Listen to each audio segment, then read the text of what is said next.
ওই সময়ের super power, বা এখনো তো তারা সুপার পাওয়ার। তো ওই সময়ে মানুষ, বাংলাদেশের মানুষ কিভাবে তাদের সাথে যুদ্ধে জয়ী হলো, এই ব্যাপারটা নিয়ে আমার ছোটবেলা থেকে একটা কৌতূহল ছিল। তো এই উত্তরটা আমি পাইছি আসলে জুলাই। আমার ব্যক্তিগত অভিজ্ঞতা থেকে, আমি একজন চাকরি প্রার্থী ছিলাম।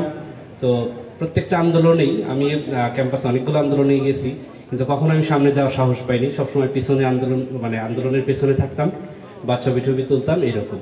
যেমন 18-র যখন আমরা কোটা আন্দোলন করি, এই আন্দোলনে আমার মাথা ফেটে গেছিল, আমি আন্দোলনে ছিলাম, কিন্তু কখনোই আমি ওটাকে ফলো করে প্রচার করার যে ব্যাপারটা, ওটা সাহস পাইনি। কারণ আমার আপন বড় ভাইয়ের 2টা চাকরির ভেরিফিকেশনে বাদ হয়ে গিয়েছিল, সরকারি চাকরির। তো দ্যাটস ওয়াই ফ্যামিলিগত দিক থেকে একটা ভয় ছিল যে, আর আমার বাড়ি ফরিদপুর, ভাঙ্গা থানা। সো বুঝতেই পারতেছেন আমি কোন এলাকায় থাকি। তো সেই জায়গা থেকে একটা ভয় ছিল যে আমার চাকরির ভেরিফিকেশনে আটকে যাবে। এই যে ভয়ের জায়গাটা, এই জন্য আমি কখনোই, যেমন ফার্স্ট ইয়ারে যখন আমি মেট্রো রেলের রুট বিরোধী আন্দোলন করি, সেখানে আমি কখনো সামনে আসার সাহস পাই নাই বা সামনে যাওয়ার সাহস পাইনি। এই যে একটা ভয়ের মানসিকতা বা ভীতু মানসিকতা, মানে এটাকে আমার কাছে মনে হয় যে সৃষ্টিকর্তা প্রদত্ত। যে জুলাই আমি যখন আন্দোলনে যাই, এই ভয়টা আমার কাজ করে নাই।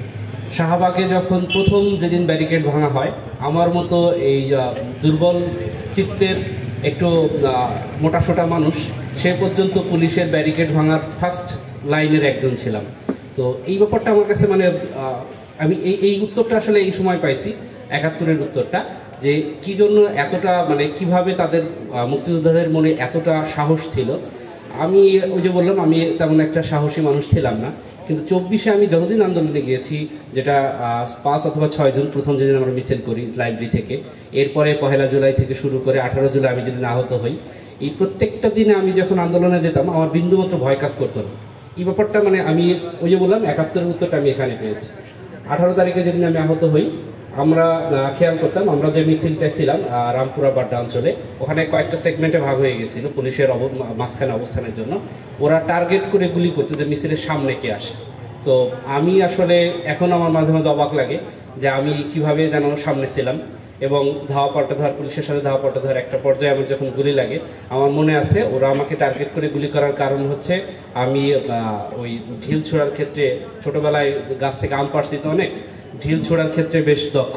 তো আমি 4টা ঢিল মারছিলাম, 3টাই পুলিশের গায়ে যেয়ে লাগছিল। দ্যাটস ওয়াই হয়তো ওরা আমার টার্গেট করছিল। তো আমার মতো ভীতুচিত্তের মানুষ যে এই সাহসটা দেখাইছে, এই সাহসটার জায়গা থেকে আমার মনে হয় যে 71-এ এই সাহসের, এই যে দেশের প্রতি, দেশের মানুষের প্রতি ভালোবাসার যে মানসিকতা, সেই জায়গা থেকে হয়তো এই সাহসটা আসে। তো আমি ব্যক্তিগত অভিজ্ঞতার জায়গা থেকে আমি 71 উত্তরটা পেয়েছি। আমার দেশের মানুষের কাছে, আপনাদের কাছে, সবার কাছে অনুরোধ থাকবে, বাকি জীবনে আমরা যেন এই সাহসটা ধরে রাখতে পারি, আমাদের পরবর্তী প্রজন্ম যেন এই সাহসটা ধরে রাখতে পারে, সেই দোয়া করবেন। ধন্যবাদ।